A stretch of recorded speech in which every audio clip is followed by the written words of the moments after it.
Well, when you're inside the tank, when you're inside an isolation tank, what an isolation tank is there's 800 pounds of salt in the water, so you float in it. How much does that cost to like maintain? It's not expensive to maintain.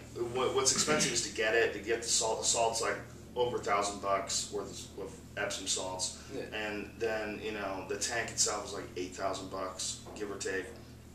And then it's just like basically electricity. It's the same to heat a waterbed. It's like a waterbed heater really is what uses it, what heats it. So you get in there, you're floating because of all the salt in the water, and your body's like half underwater, so you're floating, and your ears are underwater, but your face is above water, so you can breathe. Mm-hmm. And it's only like 11 inches of water, and you close the lid.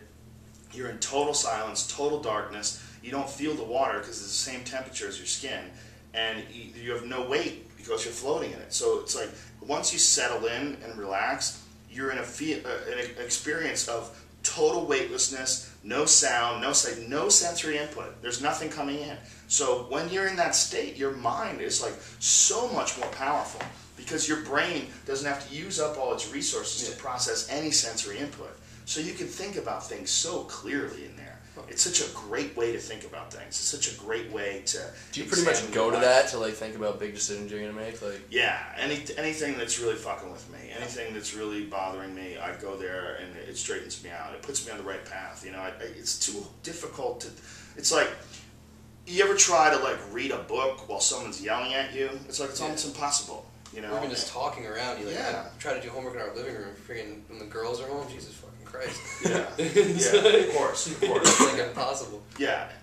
Any time you're distracted, it's very difficult to think. And when there's no distractions at all, like in the tank, it's much, much, much easier to think. See, right there, some shit happening. We just heard a bang and like. Probably some. Where were we? Yeah, exactly. People rolling in the next room. Yeah, probably right. This hotel's filled with fighters. Yeah, I know. We walked in and I was like, "Holy shit!" We were gonna see if like how much a room costs here because like I don't know if I want to sleep in my car. Like, I've done that enough in my life. Is there any rooms available here? We haven't even checked. I just wanted to get this because I know you were on a time schedule. Yeah. But what the hell are we? Oh yeah. So I know. I guess we'll get some more to like the business end of what you're doing. Like I know you were in Boston. I think shooting a movie. Was that the DMT documentary? No. That was a really quick thing that I did in LA. I just did the narration. So it was just a series of little quick things, just to set up the movie. The movie's a series of interviews and talking to doctors and scientists and quote-unquote visionaries, people who've had these experiences, artists that have had DMT experiences, and I'm just basically like a guide, the narrator. And when's that coming out? They just had a release in Austin, Texas. They just sold out 3 nights in some theater in Austin. They're turning people away. They just started doing that in like small theaters. Okay. They're gonna release it to like film festivals, and then they're going to. They're going to try to bring it to Cannes, and they're going to try to see as much exposure as they can get with it. Nice. I don't know. And what was the thing you were doing in Boston? That's a comedy movie with Kevin James. It was some movie called Zookeeper. That'll be out in October. It's like a PG movie. Oh, really? It's pretty funny. What role do you play? I play a douchebag. I play his enemy. Yeah, it's pretty fun. Nice, man. It's always fun playing a douchebag. Yeah, I mean, you get to. It's kind of like being on a message board. You just get, you get to like let loose. Exactly. And that's a really interesting thing. Like, is there like a natural need for people to be dickheads at some point? Like, you bet there's a nice like release or like people are pent up, man. Most people are doing things they don't want to do all the time. There's a certain amount of our lives that are spent doing a bunch of things that we don't want to do, and it's frustrating, especially when you have to work. Yeah. You have to work and pay bills. If you work a shit job. And you work a job that's not fun, and then at the end of the week you get a paycheck, and the paycheck is like $400, and you're like, really? My whole week's worth of life of sucking is $400. That's frustrating as fuck, man. And then someone will say something online, you're like, fuck you fucking faggot. You just have so much anger and hate, and it's to fuel this crazy society. The only way to fuel this society is there's got to be a fuckload of people doing a bunch of shit that sucks. That's the only way it's going to work until we invent robots that can take care of mundane tasks, you know, we're gonna have to do a bunch of shit that sucks. Yeah, and I mean, I think one kind of thing that's not talked about enough is population.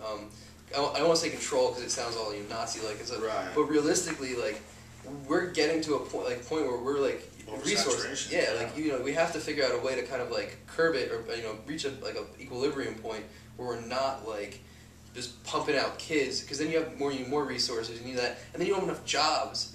Like look at the job market now. Like I just went to graduate college. It fucking sucks knowing that, but like I'm trying to do my own thing, and like and then that's like I think what you have to do in these kind of situations. You have to create something for that's something you enjoy doing, and then figure out a way to like monetize it, and like you do something that you're passionate about, and hopefully you can like I know you talk about Fear Factor, how it was like you were happy to get rid of it, and I think on your webcast last week you were talking about how if the fleshlight keeps you away from shit like that again, you'd be that way.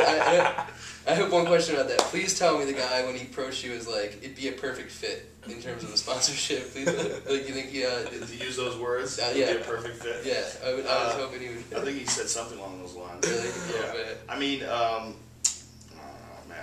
the overpopulation question at the beginning of it, we got to the end. I think that's a real issue, and people worry about that. But again, I'm not entirely sure that this whole thing is not moving in some sort of a natural direction. Yeah. But what concerns me is when I see things like China. China's really bad. China's way worse than us. I mean, it's basically, I don't know how much larger China is than North America, but they have 1 billion people there. China land surface area is about the exact same as the U.S. Really? Yep. Wow. So think of that. Think about more than 3 times the amount of people. Yep. And and not that many resources. I mean, it's not. I mean, that's why in China you go there and people eat all sorts of crazy things. The insects and all. But what you've also got is you've got like lower consumption rates. Like in China, like per capita, like their people are the vast majority are still living in rural areas, really pretty much self-sufficient. And like China's actually one of the only countries that can completely feed their population.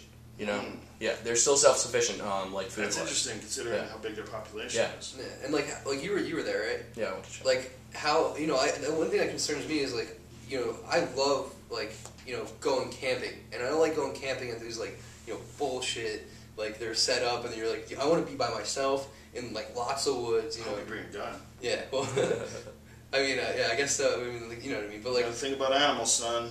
Yeah. I mean, where'd you grow up? Fucking play games, Boston. Boston. Yeah. And you were born in New Jersey, right? Yeah. Did you spend any time there as a kid, or no? Right to Boston? I lived there till I was about 6. Okay. And then we moved to San Francisco. I lived there from 7 to 11. Florida from 11 to 13.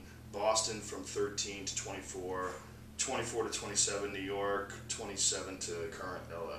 Nice. So you got a nice, well-versed... Yeah, it was good and it was bad. The bad part is that we moved around a lot, so it's very bad for kids. It's really easy for them to become really insecure because you don't have friends and you're constantly moving into new places, and it's hard to establish. Yeah, new kids are always kind of treated like, and just from being in one school system my whole life, new kids are always treated with like a little bit of like, okay, the new kid, let's fuck with them. Yeah, he doesn't know how everything works. Yeah, exactly. And he doesn't know who's a retard and who's a liar, and he doesn't know all the shit. That's the worst thing when you're move to a new place and you're hanging out with some kid and then someone goes, oh, that guy's an idiot. He's full of shit. You're like, really? He's dumb? He's full of shit? He's a really nice guy. I thought he was my new friend. And now I'm like, fuck. Now he's calling me and I want to avoid him. Shit. Oh man. I opened up the door.